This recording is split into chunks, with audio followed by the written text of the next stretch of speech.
जगन्नाथ सरकार মাননীয় স্পিকার সাহেব, আমার প্রশ্ন, বাঙালি হিন্দু হওয়া কি অপরাধ?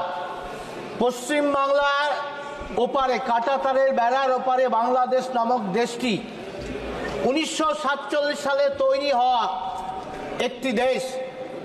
সেখানে যেভাবে রাষ্ট্রীয় মদতে বাঙালি হিন্দুদের বেছে বেছে নির্যাতিত হতে হচ্ছে, তাদের মন্দির ভেঙে দেওয়া হচ্ছে, তাদের আর্থিকভাবে তছরূপ করা হচ্ছে, রাতের বেলায় যেভাবে ধরে ধরে নিয়ে যাকে ধর্মান্তরিত করে ইসলাম করা হচ্ছে সরকারি মদতে, তার বিরুদ্ধে যখন প্রতিবাদের আন্দোলন হচ্ছে, চিন্ময় মহারাজকে, তার লিডারকে অ্যারেস্ট করে নির্যাতন করা হচ্ছে, খেতে দেওয়া হচ্ছে না, তাদের মা বোনদের ওপর অত্যাচার হচ্ছে।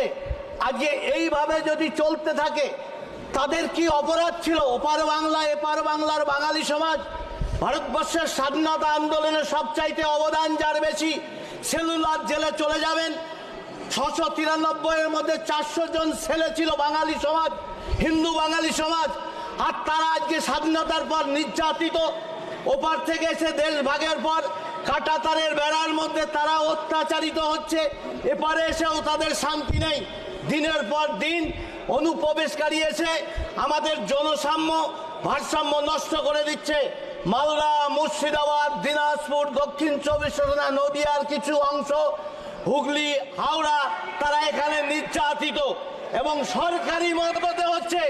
এবারে সরকার পর্যন্ত আমরা দেখছি দর্শক হয়ে যাচ্ছে, সরকারি সম্পদ তছনছ করছে, মন্দির ভাঙা হচ্ছে। বেলেডাঙ্গা ইস্যুকে কেন্দ্র করে যেভাবে বাংলায় বিভিন্ন জায়গায়, হাওড়া, উলুবেড়িয়া, বিভিন্ন জায়গায় দাঙ্গা ছড়াচ্ছে সরকারি মদতে। এইভাবে প্রশাসন চলতে পারে না। তাদের অপরাধ কি ছিল? স্বাধীনতা এনে আজকে সরকার কেন নীরব দর্শকের ভূমিকা পালন করছে? তাদের পেছনে দাঁড়ানো উচিত। আজকে যারা দেশ ভাগের জন্য দাবি করেছিল, সেই মুসলিম লীগ, তারা বলেছিল এবারে মুসলিমরা তাদের ধর্ম আচরণ করতে পারবে না, কিন্তু আমরা দেখছি পৃথিবীর সবচাইতে মুসলিম সমাজ এখানে ভালো আছে।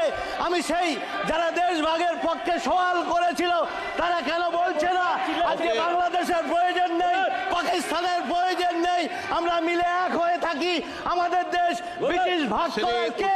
তাই আমি বলবো কল্যাণদার বোতলর তিনি যেমন বলছেন দাঁড়িয়ে যে ওয়াকফ কয়েকজন নামাজ পড়লে সেটা ওয়াকফের প্রপার্টি হয়ে যাবে।